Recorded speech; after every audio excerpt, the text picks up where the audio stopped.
बिस्मिल्लाहिर्रहमानिर्रहीम। ज़िला मीरपुर में कोरोना के हवाले से जो आज की तारीख में मैं अपडेट करना चाहता हूँ तमाम ख़वातीन हज़रात को, इस वक्त तक वही एक पेशेंट हमारा कंफर्म है जो कि सेहतमंद है और उसको इंशाल्लाह 2 दिनों बाद उसका दोबारा टेस्ट कराएंगे, उसके बाद से डिस्चार्ज कर देंगे। बाकी जो क्वारंटाइन सेंटर में 13 लोग हैं उनके 5 के टेस्ट आ गए हैं, वो नेगेटिव हैं और बाकियों के टेस्ट अभी अवेटेड हैं। जो दूसरी हमारी क्वारंटाइन है उसमें भी 4 लोग हैं जिनके टेस्ट नेगेटिव आए हुए हैं, लेकिन 14 दिन उनके पूरे हमने करवाने हैं।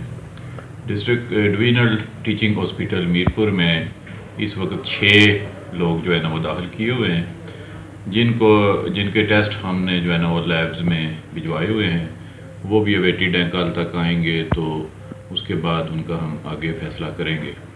इसके अलावा हमारी district response teams, lady health workers और लेडी हेल्थ सुपरवाइज़र्स ये घरों घरों में जा रही हैं और बेसिकली ये टीम्स जो बाहर से हमारे लोग आए हुए हैं उनको कैटर कर रही हैं, उनकी हिस्ट्री ले रही हैं, उनकी स्क्रीनिंग कर रही हैं।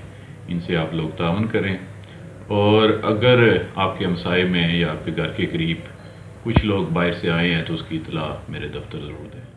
और अपने आप को जो आप अपने तौर पर लोगों के लिए खुसूसी तौर पर पैगाम जो अभी इस वक्त मौजूदा सूरत हाल चल रही है उसमें लॉकडाउन है, लोग घरों में हैं, तो घरों में रह के भी लोग जो एहतियात ज़रूरी एहतियात हैं वो उस वाले से आप जो है प्लीज़ एक मैसेज खूबसूरत। देखिए, लॉकडाउन का जो डिसीजन हुआ है बेसिकली इसलिए हुआ है कि लोग अपने घरों में ही रहें और घरों में रहें और एक दूसरे के साथ मेल जोल ना बढ़ाएं, ना मेहमान उनके घर आएँ ना वो जाएं उसमें, क्योंकि अभी ये पार्शियल लॉकडाउन है और खुराक की अगर आपको ज़रूरत है तो एक बंदा जाके ख़रीद सकता है। इसी तरह अगर किसी को अद्वियात की ज़रूरत है उसको भी नहीं रोका जा रहा, उसको भी जाने दिया जा रहा है। बेसिकली यही है जी कि अपने घरों में ही अपने आप को महदूद रखें, लोगों से मेल जोल ना करें, ताकि अगर कोई खुदा न खास्ता कोई ऐसा बंदा है जिसमें ये वायरस मौजूद है तो उससे आप इन्फेक्ट ना हो।